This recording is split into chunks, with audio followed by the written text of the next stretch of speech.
Frank, and as usual, Al from around the town Chicago is with me. Happy to be here. Al found this wonderful place that we're going to talk about later.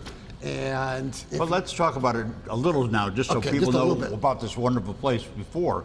If you look at my website at aroundthetownchicago.com, you will find a review of Chicago Culinary Kitchen, an amazing barbecue house that is moving to new quarters, which is where we're located right now, up in the little northern of Palatine, up right by 53 where it ends. So you have Lake Cook Road and Old Hicks Road, and it's a tremendous location.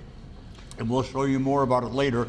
Food isn't here yet, but we've had it. Okay. And if it's anything like what we talked about on the radio a few weeks ago, this place will become #1 for the Chicagoland area. It certainly will.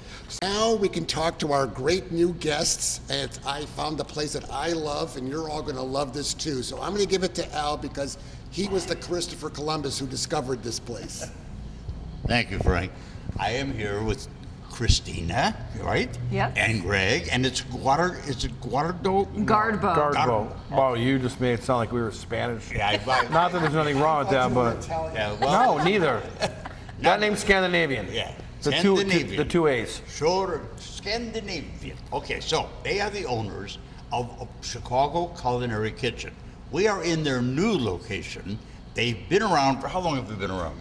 As a restaurant, we've been open for 4 years. We actually initially started as an event space, maybe 6 months before that, and people kept asking us to please open a restaurant so they could actually get our food without having to sign up to come to one of the classes we had. Okay, well, I got to tell you, the way I found it, I was just going over it with, is that on the show, on our radio show, I constantly do restaurants, and around the town of Chicago, I do restaurants, and I had people who notified me that I'm missing the barbecue boat. If I really want good barbecue, I need to go to Chicago Culinary Kitchen. And I live about 20 minutes away from the present location, did not know. But my granddaughter, who's a culinary graduate, said, you've got to go. You got to get there early, you got to wait in line, but you will be happy. The only thing you have to remember when you place your order, don't hesitate. Order everything you want because you're not going to get a second shot. So True. we came, we were there, and luckily you let us in the back door, so we got to see the kitchen. We didn't have to go through, but we watched the people. When I pulled up, the people were lined up, ready to eat. There was no question. About an hour, or so, a little over an hour before they were going to get in, and at 11 o'clock, the door was opened. And the people came in, they placed their order, they went to the side. They placed their order, they went to the side. It reminded me of the soup Nazi on Seinfeld. And I was just waiting to hear somebody say, what, you want ribs? No rib for you, no rib for you, out of the line. Happens around noon, 12:30. So basically, you stay there until you run out of food. Yes. So we've actually kind of dialed in. I mean, we don't want to hold food forever. We like it to be as fresh as it can possibly be. So we figured out how much food we can serve in like that 3-hour window from 11 to 2. And when it's gone, it's gone. But it is the freshest barbecue. Everything is timed to be ready at 11 a.m. when we open. Everything was magnificent. And if you go to around the town of Chicago, you can see a picture of a platter that we had that was just unreal, and we couldn't finish it. There were 4 of us. We just we had to take things home. The food was amazing. Thank you. Thank you. How did you come up with it? We started in the backyard, and one thing led to another, and people were like, you know, you guys are fun. We should hang out with you.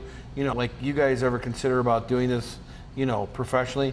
You know, and I'm like, well, I have another company altogether, so it's not like we just cook barbecue. This became A hobby that got out of control. yeah, out of control, right?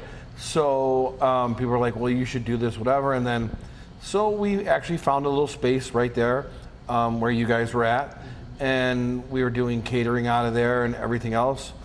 And I mean, honestly, one thing led to another, and here we are today, right? This is, you know, bigger and better This is locations. beautiful. And right now they're still open, so the place are open is only on Saturdays and Sundays. What's the address Saturdays there? and Sundays from 11 a.m. to sell out / 2 p.m. That's usually when we run out. 773 North Quentin Road in Palatine. Yeah, it's on Northwest Highway in Quinton. Yeah, Northwest Highway in Quinton. You have to get there early, okay? So Now, what time do The you line start usually smoking? starts around 10. If you're first in line, you do get a beer to nurse or to chug, whatever you want while you're waiting. But, it's like, hey, congratulations, you're first in line. It might be 8 a.m., it might be 9, it might be 10. Usually it's around 10 they start lining yeah, it up. depends on the weather probably. So You know what? The weather does not scare people. Well, I know. We during the winter, like, people are lining up and it's like freezing outside. And I'm like, oh, I feel bad. We should probably let them in. So we do, but like, hey, you can't order. Remember where you were in line? Somebody was smart. They'd come with a hot chocolate truck and drive around. True. Absolutely true.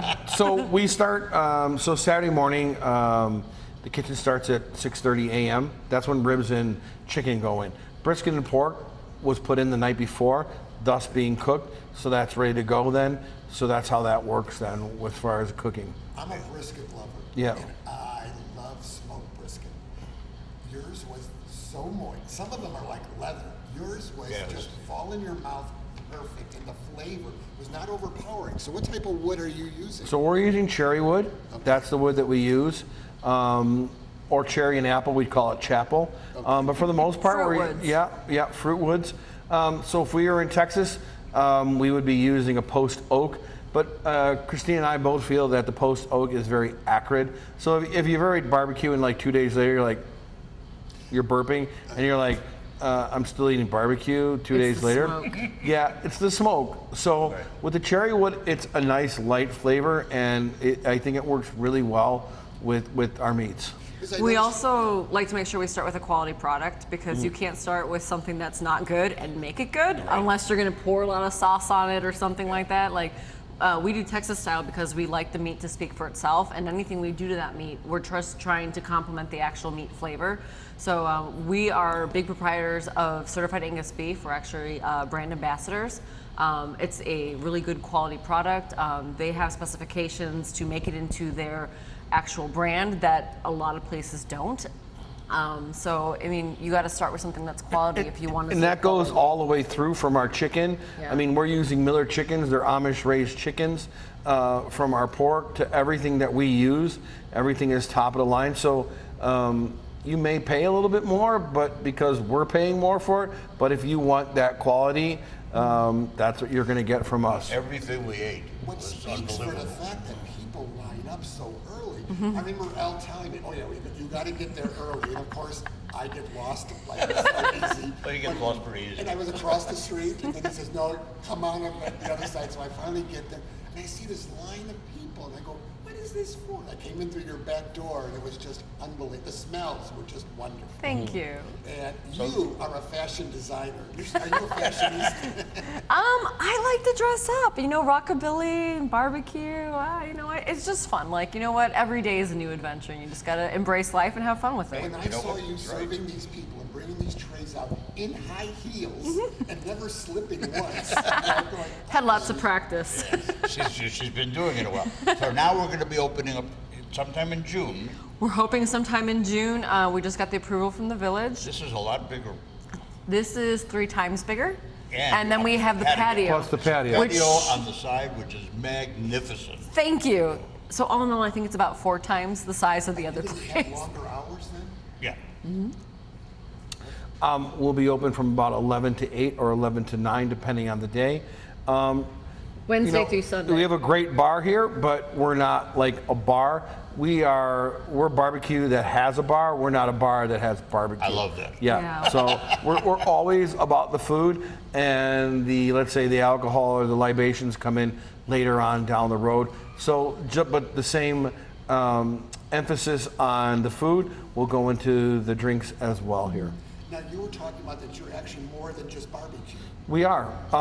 So, we have amazing, so we're gonna do different theme nights here because it's about, with all this, can I say BS? Yeah. I know I can say BS, I'm kidding.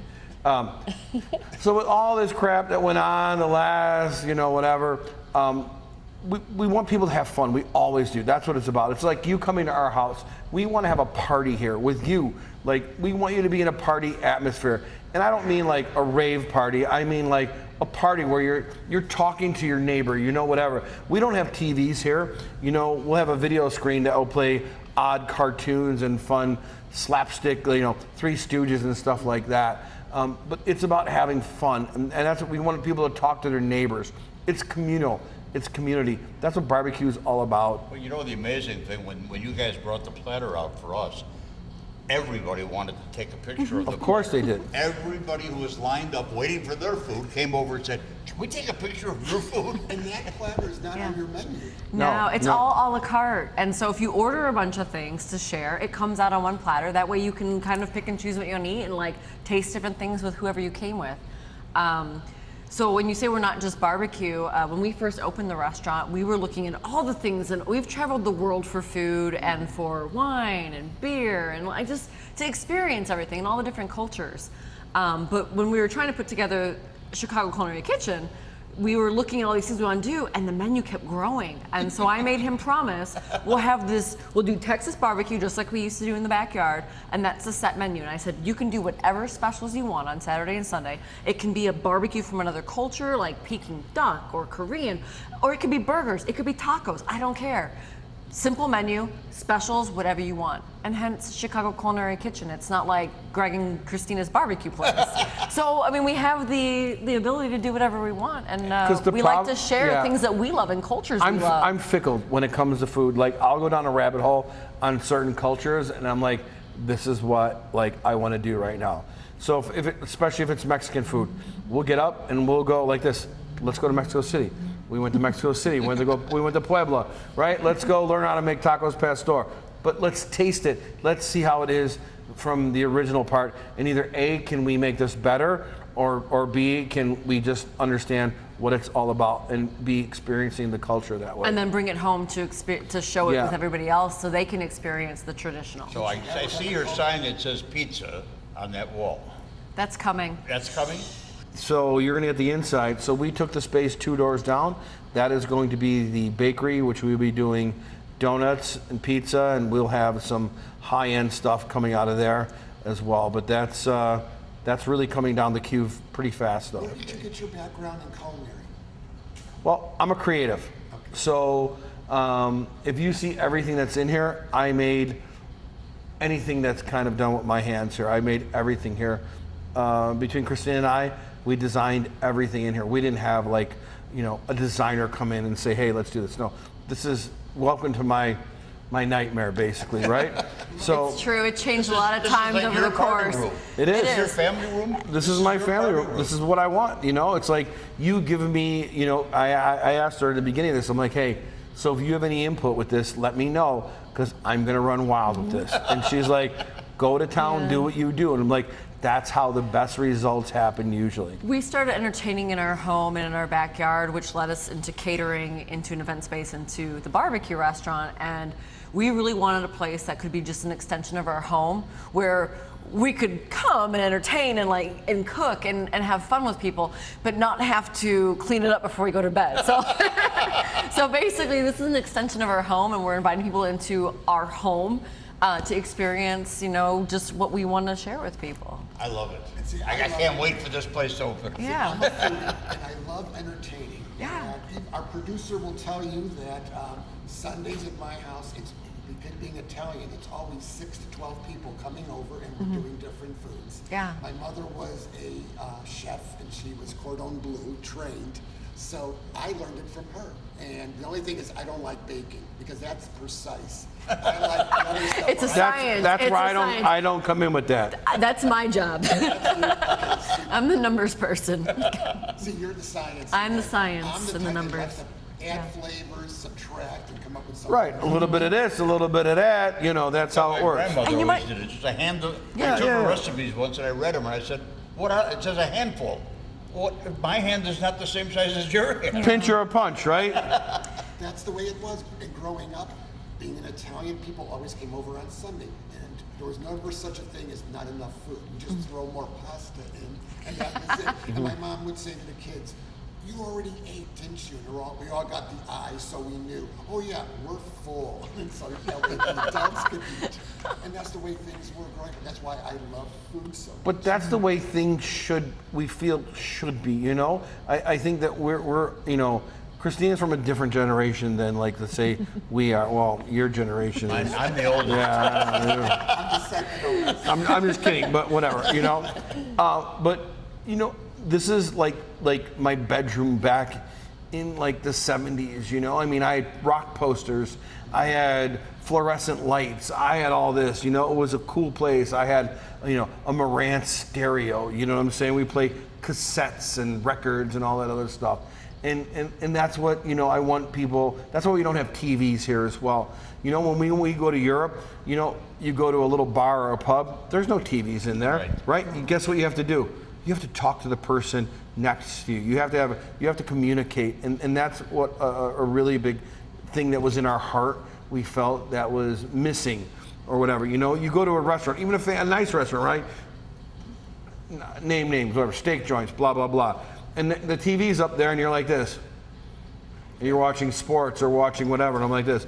I don't want that to happen here. And I love what you know, one of the things, and I go to a lot of restaurants because that's part of my job is to go taste food. But I go to restaurants and I walk around and talk to people. Yeah. Right? I can only order so many things. Right. So how did you like that? I want to feel, so whether I'm coming back or if somebody contacts me and say, well, what did you have? And what didn't you have? Like the hamburger. We went to a place called Les Sud, which is in Roscoe Village, French, Mediterranean, fantastic. And I kept seeing people eat these big hamburgers. And I'm a hamburger nut. Frank will tell you, every hamburger I'm there. And I didn't see it on the menu. And then she told me that it won an award. So when we shot there to do this, to do a show there, I had one. I took it home with me, and I took two, one for my wife. And Smart man. She almost didn't get it. I almost ate both on the ride home. But that's, you mentioned you're going to have a hamburger. Well, we have burgers now, and As that's part of our specials. specials. But we are going to have, we have two different. We're going to have two different burgers. So we're going to have the Oklahoma burger, and then we don't have a name for the other burger yet, but it's a dry aged burger, meaning we're going to take the beef, and the beef is dry aged, and this burger is just. It's lights out. It's just unbelievable. Maybe when you have it, we'll have a little contest and people can do the name. You know what I thought you meant a contest, because I'm ready to, I'll throw down with anybody, anywhere for a burger competition, anywhere. That's going to be good. Yeah. I just got the signal. I'm running out of time. Okay. Well, I got to thank you guys. No, thank you from the bottom of my heart, And really. Thank you. We're looking forward to coming here. We're going to come to 2391 Hicks Road in Palatine. This is the very northern part of Palatine. I think if you cross that street, you're in Long Grove. Long Grove, you are. yeah. The cusp of Cooking Lake County. Greg, Right. Thanks. Your place is Gentlemen, wonderful. thank you. I definitely will be back, Christina. Oh, we Thank know we'll be you. back. Thank you. And thank you to the listeners as well. I think people come in just to see you. Of course. Yeah. But